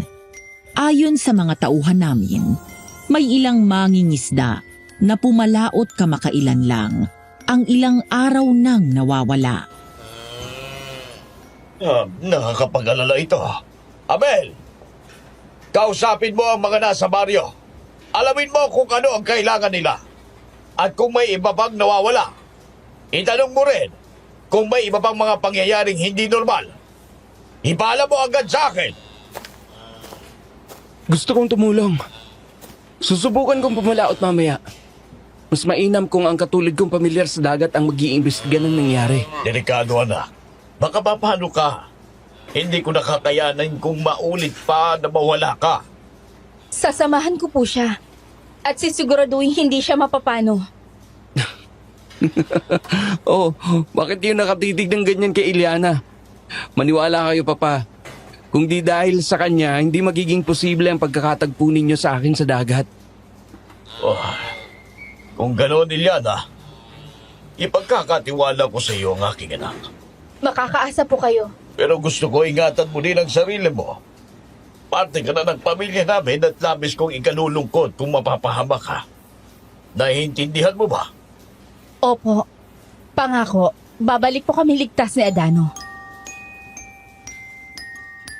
Nang sumunod na araw, ay pumalaot kami ni Iliana. Kasama namin si Lolo Ben. Alauna pa lang ng madaling araw ay lumarga na kami.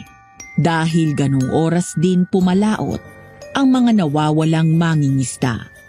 Isa pang dahilan ay para masigurado naming hindi kami kakapusin ng oras sa pag-iikot.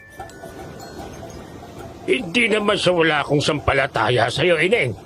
Pero talaga bang ikaw ang nagligtas dito kay Adano? Abay kung ganun kakahusay sa dagat, pag-aagawan ka ng mga marino. Lolo Ben, gusto niyo bang malaman ang sikreto na Iliana? Kung paano niya ako nailigtas? Ay, sige, paano? Huwag mong sabihin, sirena siya. Tutok-tukan kita. Yun na nga, isa siyang totoong sirena. Kumapit kayo! May mga nanghihigit mula sa ilalim ng tubig! Lolo Ben! Lolo Ben! Hindi pa natatapos sa pagbibigay ng babala si Iliana ay bigla na lang may brasong may palikpik sa bandang siko ang umigpaw sa bangka namin. Nahagip nun si Lolo Ben at hinigit papunta sa ilalim ng tubig. Wala kaming nagawa kung di ang maisigaw ang pangalan niya. Pero agad namang kumilos si Ilyana. Tumalon siya sa tubig at ibinato sa akin ang pulseras na hinubad niya. Ang paa niya ay naging buntot ng isda. Tanging ang tilamsik ng tubig dagat ang iniwan niya matapos niyang sabihin. Dito ka lang. Kahit anong mangyari ay huwag kang susunod. Kailangan ko ligtas ka. Hindi ang kabayanihan mo. Mapapahamak ka lang kung makikisali ka sa gulo. Dito! Nandito ako! Hinihigit nila ako! Tulong! Lolo Ben! Kumapit kayo sa akin! Sino ka? Ako ito si Ilyana! Huwag po kayong matakot! Nakakakilabot ang eksena na nasaksihan ko. Napaligiran sina Lolo Ben at Ilyana ng ibang sirena na malahalimaw ng dagat ang mga mukha.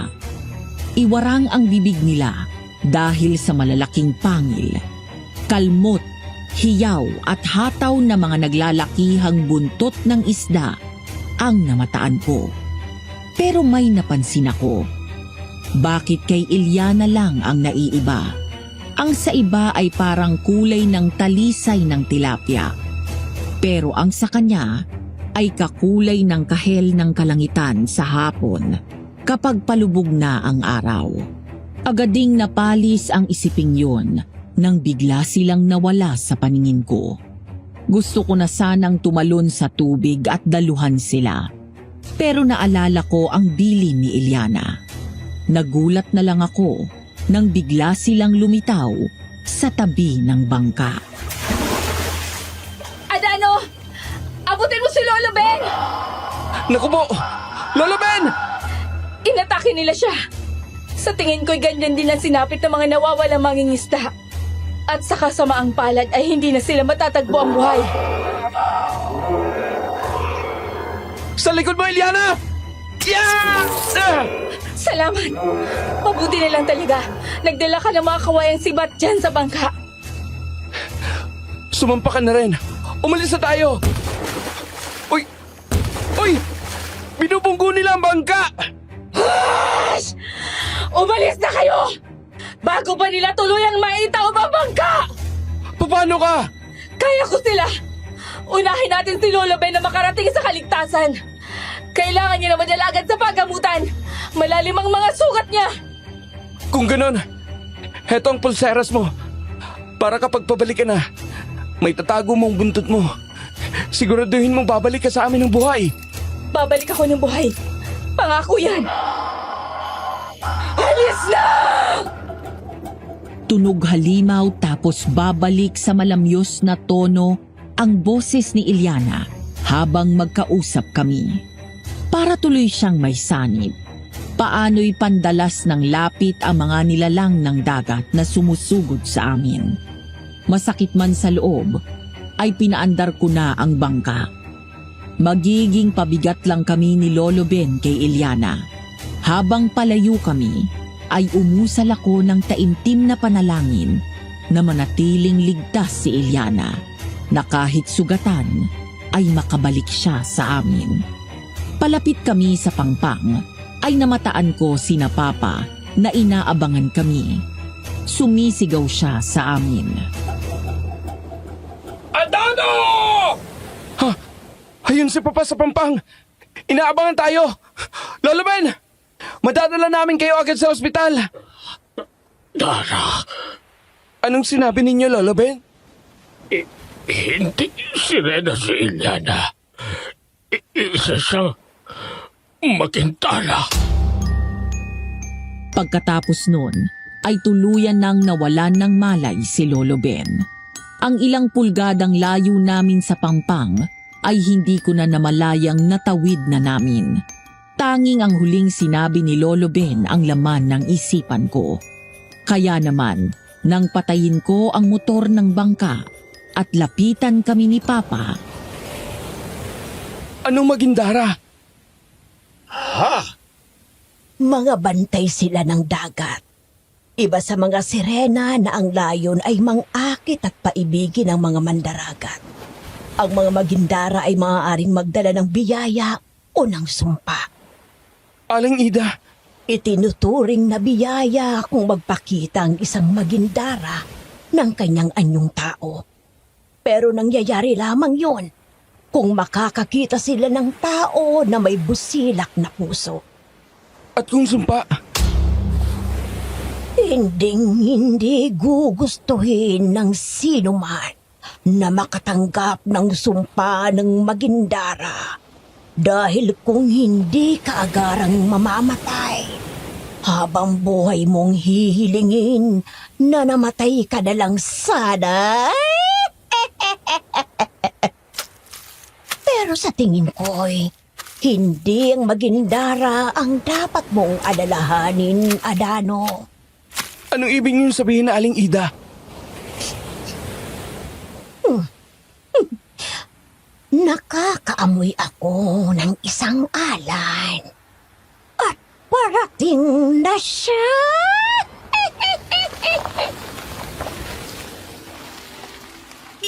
Tayo na, Adano. Naisakay na namin si Lolo Ben sa sasakyan. Dadali na natin siya sa pagamutan. Naisugod namin si Lolo Ben sa ospital. Ilang araw din siyang plastado at nagdeliryo, pero nakabawi naman siya. At sa tingin ko, ay lalo pa siyang naging mas masigla. Pero si Iliana, Mainam daw sa baga ng tao ang hangin mula sa dagat. Pero baka naman pulmonya ang mapulot mo sa katitigil mo dito sa dalampasigan tuwing gabi. Bakit hindi pa siya umuwi, Papa? Lampas 1 linggo na. Nangako siyang babalik ng buhay. Baka nabadaantara lang siya. Dahil may mahalagang ginagawa. Anong mahalagang ginagawa? Huli ko siya nakita ay nung magpakagunggong ako at iwanan siyang lumalaban sa mga nilalang na yon ng dagat. Kung alam ko lang. Papa! isang yate ang dumating at sakay nun si Caspian. Nang huminto ang yate, ay hindi siya agad lumapit sa amin. May binalikan siya na kung ano mula sa loob at nang tuluyan na siyang nakarating sa pampang, ay biglang sumikdo ang kaba sa dibdib ko. Patakbo akong lumapit sa kanya. Ganon din ang ginawa ni Papa. Iliana, O Diyos ko po! Si Galyana ka! Iliana? Kilala niyo siya, Papa? Siya ang kasintahan nitong si Adano. Mahigit 1 linggo na siyang nawawala. Saan mo siya nakita, Caspian? Napulot ko siyang walang malay. Abang bahagyang nakakalawit ang kanang braso niya sa lulutang-lutang na troso. Inuwi namin ang walang malay na si Iliana sa bahay. Puno ng galos ang mukha niya, maging ang kanyang mga braso at binti. Ilang araw din siyang nanatili sa higaan dahil sa lagnat na hindi bumababa. Hindi ko siya iniwan at inalagaan. Panay ang dasal ko na sana ay gumaling na siya. Mukhang dininig naman ako dahil pagdating ng 3 araw ay tuluyan nang nawala ang lagnat niya. salamat po Nana Ising. Pakisabi kay Papa na sumabay na ako ng umagahan kay Iliana. Grabe ka talaga. Ilang araw nang ayos ang pakiramdam ko pero heto ka at patuloy akong dinadala ng pagkain dito sa kwarto. Sabi ko sa'yo kagabi, kaya ko nang sumabay ng agahan sa ibaba. Ayaw lang kitang mabinat.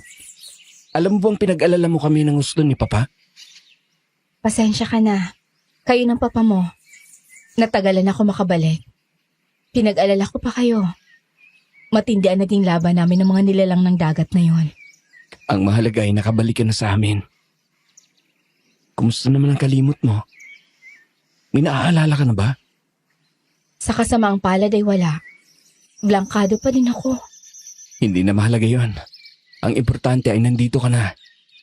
Kaya naman niyayain na kitang pakasal. Teka naman. Hindi ba na nabibigla ka lang? Nung mawala ka, naisip ko kung gaano kaikli ang buhay. Kung gaano kabilis pwedeng mawala ang isang tao na pinapahalagahan ko. Ayaw mo ba? Hindi naman. Medyo nasurpresa lang ako. Oo, paano ba? Oo na? Ano pa nga ba? Ano naman at nakanguso ka? Ang dangot nito. Balik naman. Oh, halik na. Dami mong drama. Pero hindi yun natapos sa halik lang. Siguro dala ng pangungulila namin sa isa't isa.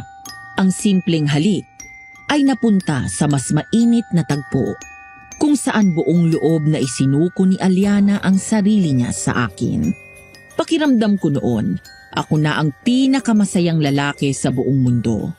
Kinabukasan, habang naghahapunan, inanunsyo ko kay Papa at kay Lolo Ben ang balak naming pagpapakasal ni Eliana. Larawan sila ng kasiyahan. Pero taliwas ang naging reaksyon ni Caspian. Bagay na hindi ko na ikinabigla. Ba? Tingnan mo nga naman ano. Daig mo pang nakahukay ng baol ng ginto. Buhos ng biyaya. Nalaman mong may tatay kang mayamang pilantropo. Nakatira ka na dito. At namamahala ng negosyo. Tapos ngayon ikakasal ka na? Basta naisip mo ba ang kabiguan ng kapatid mo, Caspian? Maganda din sana ang kapalaran mo at matagal ka nang nakapagpamilya. Kung pinili mo lang sanang tumilo. Alam niyong nagbago na ako, Papa. Ang ginawa niyong parusa sa akin ay sapat upang mamulat ako sa katotohanan ng buhay. Maigi naman kung gano'n. Adano, masaya ako sa balitang ibinahagi mo sa amin. Hayaan mong sagutin ko na ang lahat ng gastos sa kasal ninyo. Silbing regalo ko na sa inyo ni Iliana. Salamat po. Pero ang pagpaparamdam ni Caspian ng kanyang disgusto sa nalalapit naming kasal ni Iliana ay hindi nagtapos sa gabing yun. Ilang linggo ang lumipas at nabigla ako ng isang gabi ay yayain ako ni Caspian na mag-inuman.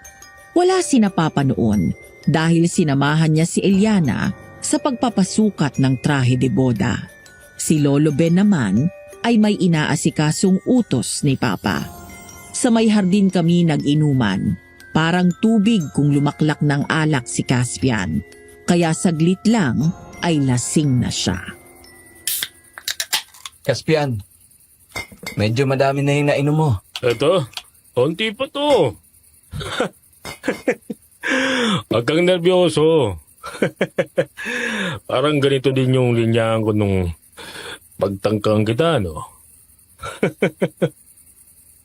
Oo. Alam kong hindi sapat ang paghingi ng tawad sa ginawa ko sa'yo. Tanggapin mo man o hindi, humingi ako ng tawad sa nagawa kong yun sa'yo. Hindi ko sasabihing ayos lang. O nalimutan ko na yon. Kaya kung palampasin yung pinagsasalitaan mo ko, kami ni Lolo Ben ang masakit.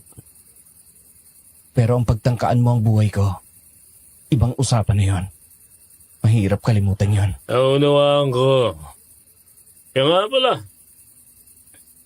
yung si Liana, nakakasiguro ko na ba sa kanya? Hindi naman sa nakikialam ako, pero Pero, ang mga ganung babae, hindi basta-basta nakukontento sa simpleng buhay. anong ibig mong sabihin? Oo, huwag ka magalit. Ang ibig ko sabihin yung maganda, kaakit-akit, may kakaibang karisma at misteryosa. Hindi basta-bastang babae yun. Kapag gano'n ang babae, dapat hindi basta simpleng lalaki lang. Kundi, maghahanap yun ng iba. Ibahin mo si Eliana. Sus! Pare-pareho lang yung mga babae. Mahilig sila sa magaling, masarap, at kayang magpalinghing. Gago ka, ano? Ano Ano yun? Sabay kaming napatayo ni Caspian at napalingon sa pinanggalingan ng ingay. Mabibigat na yabag papalapit ang aming narinig. Nagkatinginan kami. Pagkatapos ay biglang napaigtad dahil nakarinig kami ng malahalimaw na ungol. Kasunod ng paghagis ng lamesa sa salas. Pagkatapos nun ay nakita namin ang isang nilalang na may pakpak ng paniki. Ang daliri nun sa paa ay nasa sakong at pabaliktad ang paling na mga daliri sa kamay. Nang lumingon yun sa amin, ay iba yung kilabot ang naramdaman ko, lalo na nang mag-umpisa yung lumapit sa amin. Adano? Ano yan? Hindi ko din alam, Caspian. Pero kailangan natin kumilos. Tulungan mo akong isara yung pintuan. Ano? Ayoko! Paano kung abutan tayo? Aabutan talaga tayo niyan kapag tumulala tayo dito at hinintay na makalapit yan. Kumilos na tayo, Caspian! Sige na nga! Tayo na!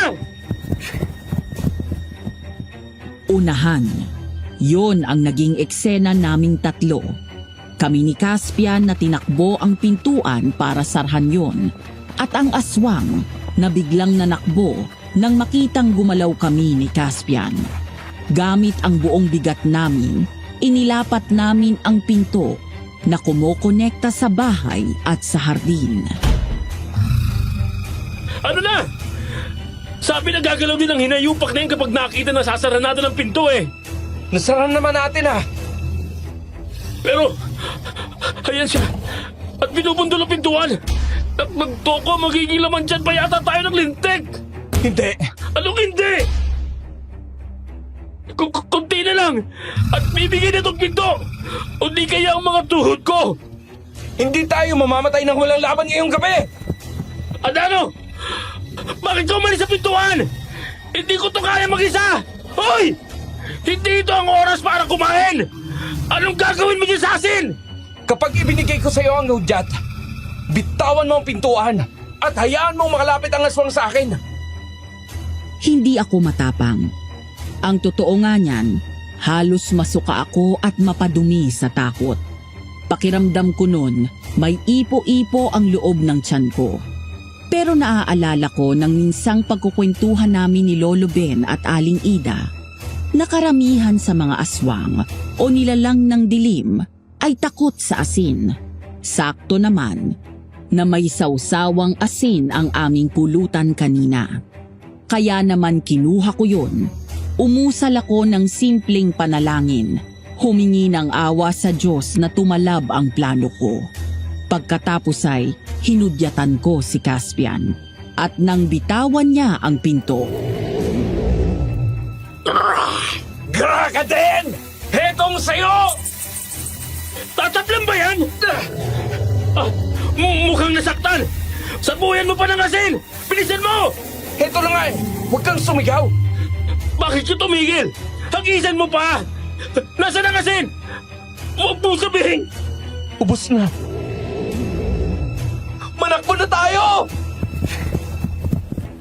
Habang hindi makakilos ang aswang sa epekto ng isinaboy kong asin sa mukha niya, dali-dali kaming nanakbo ni Caspian. Tamang-tama naman na may tambak na mga gamit sa dulo ng hardin. Dali-dali namin yung isinandal sa mataas na bakod at ginamit namin yung apakan para makatalon kami sa kabilang panig. Buti na lang, madamo ang parteng nabagsakan namin.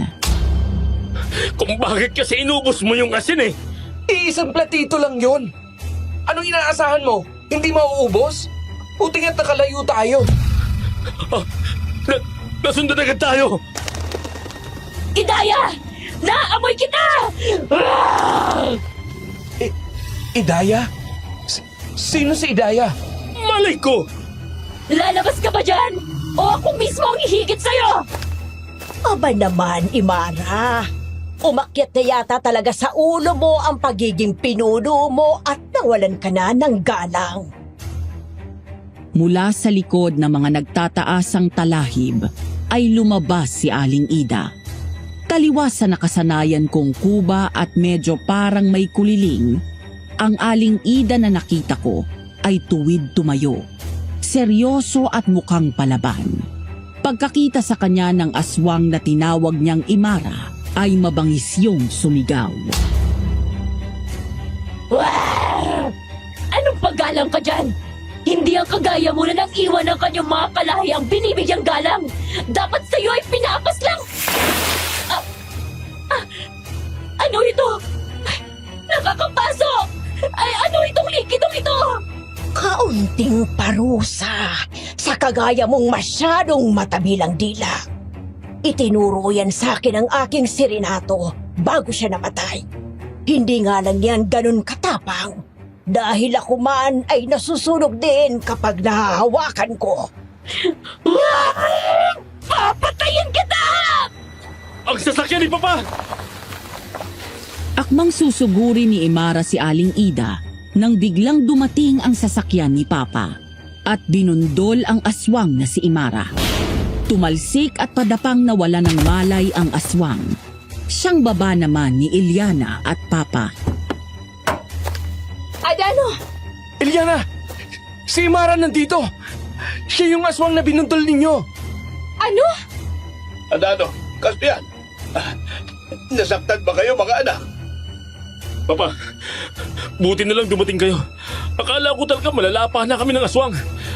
Paano nyo nalamang nandito kami? Paliko pa lang kami sa may kanto, ay sinalubong na kami ni Sonia. Nakita niya daw na hinahangad kayo ng aswang. Uli daw niya kayong nakita, ay tumalong kayo ng bako. Ano nang gagawin natin doon sa aswang? Anong gagawin ninyo? Wala! Habang nagdadramahan kayo dyan, hayon at nakapanakbo na si Imara. Ang tanging magagawa na lang ninyo ay ang paghandaan ng pagbabalik niya. Nakawala si Imara. Si Aling Ida naman ay sumalisi na din ng alis at hindi na nagpahagip sa amin nang subukan ko siyang tanungin tungkol sa naging palitan nila ni Imara. Matapos ang gabing yon, biglang naging tahimik ang lugar namin. Nawala ang mga kwentong katatakutan tungkol sa aswang. Ang pumalit naman ay ang pagkasalot ng dagat. Kapansin-pansin na kumonti ang huli ng mga mangingisda. Parang may nagtatago ng mga isda o sinasadyang bugawin ang mga yon.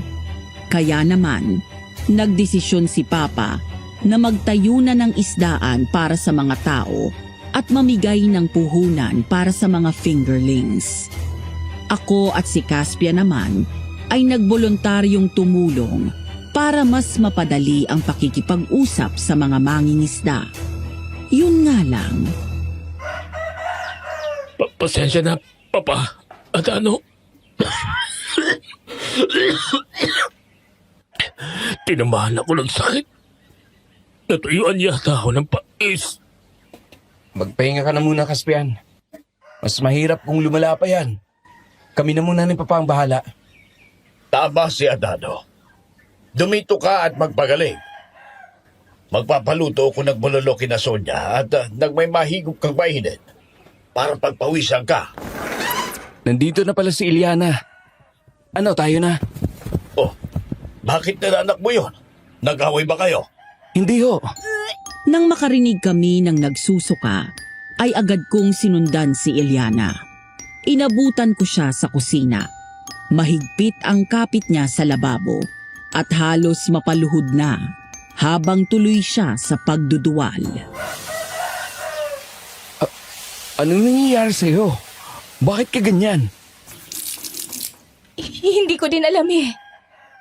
Pagising ko, nahihilo na ako. Akala ko mawawala kung ihihiga ko. Pero hindi. Tapos nung palabas na ako ng kwarto, nakaramdam ako ng pangangasim ng sikmura. Hindi kaya nakakain ka ng masama? Baka nalalamigan yung sikmura mo. Oh, baka naman buntis ka. Lolo Ben? Ano't gulat na gulat kayong dalawa? Nagsasabi lang naman ako ng posibilidad. Huwag niyong sabihin na hindi niyo inaasahang may mabubuo. Gayong nadadalas ang paglalaro niyo ng bahay-bahayan. Si Lolo Ben naman. Uy, nahiya ka pa. Eh dapat masaya ka dahil kung sakaling tama ako, magiging tatay ka na. Ah, Sinong magiging tatay? Ikaw ba, Adano? Buntis ka, Ilyana? Hindi pa naman sigurado, Emil. Pero base sa mga sinabi sintomas nitong si Ilyana, posibleng siya ay naglilihina. Magandang balita yan. Hayaan mo, Iha, magpapatawag ako ng doktor para matignan ka. Salamat po. Ay kapag nagkataon ay magiging lolo ka na. Mali ka, Ben. Hindi lang ako ang magiging lolo. Ikaw din ay magiging lolo ka na sa tuhod.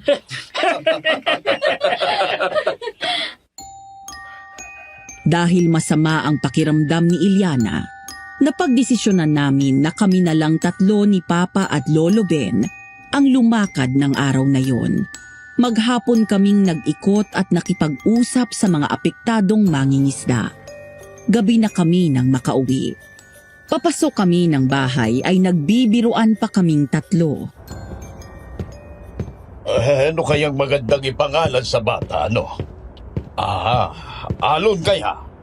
Magandang pangalan yan, Papa. Alona naman kung babae.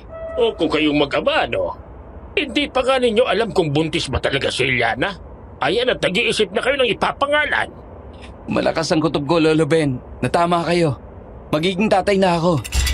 Ay, tiyata't nagkakagulo sa loob. Ano kaya yung nabasag? Patawarin mo ako, Ilyana! Hindi ko sinasadya! Si Caspian yung sumisigaw. Anong nangyayari dito? Sa biglang pagbukas ni Papa ng front door ng bahay, tumambad sa amin ang eksenang ni sa hinagap ay hindi namin inasahang dadatnan namin. Basag ang mga gamit. Nasa sahig si Caspian. Sapo ang braso niyang duguan habang umuusod siya palayo kay Ilyana. Si Ilyana naman ay nakayapak. Magulo ang buhok, putok ang sulok ng nakaiwarang niyang labi at pilas ang suot na bestida. Natigilan ako, namanhit, at nang marinig kong magsalita si Caspian, hindi ko napigilan ang sarili ko. Kuinelyuhan ko siya. Papa! Adano! Tulungan niyo ako! Anong ginawa mo? Patawarin mo ako, Adano! Patawarin niyo ako ni Ilyana! Hindi ko sinasadya! Anong ginawa mo, Caspian? Pinagtaggang kong halayin si Ilyana! Gago! Hayop ka!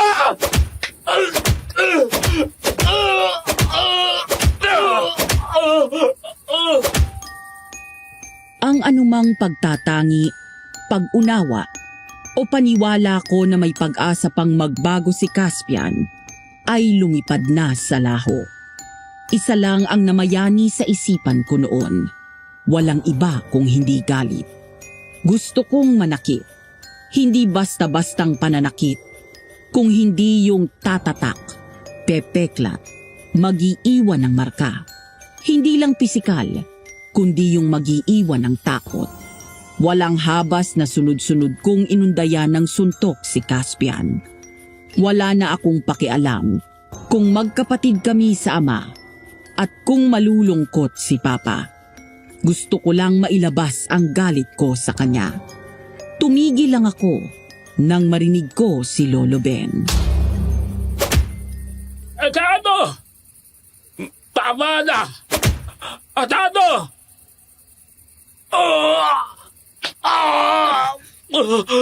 Patawad! Patawad na, Adano! Tama na, Adano! Mapapatay mo ang kapatid mo! Kamali ako. Nagpadala ako sa tukso. Sa inggit ko sa'yo. Ewan ko kung bakit para ako inalihan ng demonyo. Inggit na inggit kasi ako sa'yo. Mahal ka ni Papa. May diploma ka at may babaeng nagmamahal sa'yo. Tarantado ka! Sigaw na lang ang nagawa ko. Gusto ko pa siyang lamugin. Pero nakaramdam din ako ng awa sa basag niyang muka at sa pagsisisi niya na alam ko sa pagkakataong yon ay sinsero at totoo.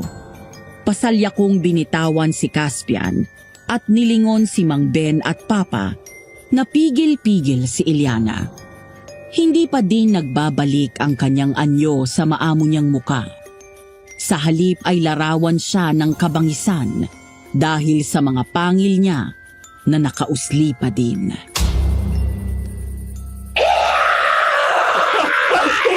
Huwag ka nang lumapit. Nagsisisi na ako. Patawarin mo ako. Adano, sige na naman ako kausapin mo si Eliana para kawa mo na. Ayoko pang mamatay. Baboy ka! Lalabain kita! Ang patayin ka hindi sapat! Eliana, magbalik ka na sa katinuan mo. Nandito si Adano, nandito kami. Bitawan niyo ako! Hayaan niyong tapusin ko ang buhay ng basurang yan! Tuluyan nang nahulas ang galit ko nang makita ko si Eliana sa malahalimaw niyang galit. Saglit akong nakaramdam ng takot. Pagkatapos ay pag-aalala. Paano kung hindi na siya makabalik bilang tao? Tsaka nahihirapan na din sina Papa at Lolo Ben na pigilan siya. Nasasaktan na din ni Eliana ang mga taong mahalaga sa kanya. Bagay na alam kong labis niyang ikalulungkot kapag nagbalik na siya sa katinuan. Lumapit ako sa kanya. Hinawakan ko ang magkabilang pisngi niya gamit ang aking mga palad. Buong tamis kong binanggit ang pangalan niya. Eliana! Adano! Dito ka na. Oo, nandito na ako. Wala ka nang ikatatakot. Nandito na kaming mga nagmamahal sa'yo. Tanda ko na kung sino ko. Kung ano talaga ako. Isa akong aswang. Isa akong mabangis na magindara. Kumakain ako ng tao. Alam ko. Noon pa. Anong gagawin ko? Pwede ba ako manatili sa piling mo? Paano ang anak natin? Paano ka? Paano kung mahawaan kita? Eliana, siguro naman sa puntong ito ay tanda mo na kung sino ako. Inay! Si Aling Ida ang dumating. Inilibot niya ang kanyang paningin sa aming lahat. Nagtapos yon kay Eliana. Para kaming binuhusan ng malamig na tubig sa narinig namin. Inay? Anak ni Aling Ida si Eliana? Taka akong napatingin kay Aling Ida. Isang simpleng ngiti ang ibinigay niya sa akin. Isa akong residente ng isla ng mga aswang. Isa akong magindara na umibig sa isang manggagamot. Tinalikuran ko ang lahat at sumama sa lalaking pinili kong mahalin.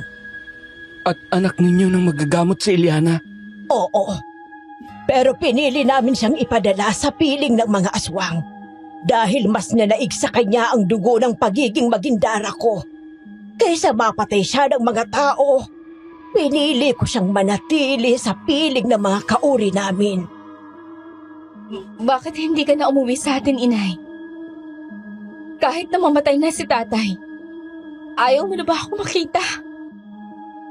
Hindi na ako makakabalik. Hindi ko na kayang lampasan ang panlansing hamog ng isla. Kaya hindi ko na yun marating. Tama! Hindi mo na talaga mararating yon dahil pinili mo mamuhay bilang tao! Traidor! Sa bukana ng pintuan ng bahay, hayon si Imara. Nanlilisik ang kanyang mga mata. Labis ang itim at matulis niyang kuko na singhaba ng lanseta. Nang akma siyang susugod sa amin, ay inarko ni Aling Ida ang katawan niya. Animoy isa siyang mabangis na hayop na handang ipagtanggol ang sarili sa sinumang magtatangka sa buhay niya. Pagsipa ng paa ni Imara, ay gumalaw din si Aling Ida. Nagpambuno ang dalawa. Dito ka na mamamatay, Idaya! Hindi ko na ginagamit ang pangalan niyan, Imara. Ako na si Ida ngayon. Hindi mo matatalikuran ng kung ano ka, Idaya. Magbago ka man ng pangalan. Umalis ka man sa isla ng mga aswang. Isa ka pa ding halimaw na kumakain ng laman ng tao. Aswang man ay may kakayanang magbago, Imara. Kung nanaisin mo lang. Hindi! Dahil ang mundo ng mga tao at mundo ng mga aswang ay sadyang dapat na magkahiwalay. Kaya manahimik ka! Inay! Umigpaw ang kamay ni Imara at inundayan ng laslas si Aling Ida. Humiwa ang matatalas na kuko ni Imara sa balikat ni Aling Ida na lumaslas hanggang sa balakang niya. Napaluhod si Aling Ida sa pinsalang natamo niya. Pero nang akmang lalapit si Ilyana sa kanya, ay sinenyasan niya ito na manatili lang at huwag lumapit. Imara, alam kong nagkamali ako sa angka natin. Mali din na tinalikuran ko kayo dahil sa umibig ako sa isang tao. Buti at alam mo! Pero sa pag-alis kong yun, naranasan ko ang maging masaya. Ang mabuhay ng may halaga, ng may dahilan. At kaming mga pinabayaan mo, wala kaming halaga sa'yo. Ganun ba? Kaming mga iniwan mo sa isla? May halaga din kayo sa akin. Pero iba kapag pag-ibig na ang usapan. At kung kasalanan man yun, kung nasaktan ko man kayo, siguro naman ay sapat ng kabayaran ng buhay ko. Huwag, Inay! Wala po kayong kasalanan! Manahimik ka, Ilyana! Yan na lang bang masasabi mo, Idaya? Handa kang ibigay ang buhay mo bilang kabayaran sa pagkakasala mo sa amin? Oo, Imara. Basta hayaan mo lang ang aking anak na si Ilyana. Kung ganon, heto na ang katapusan!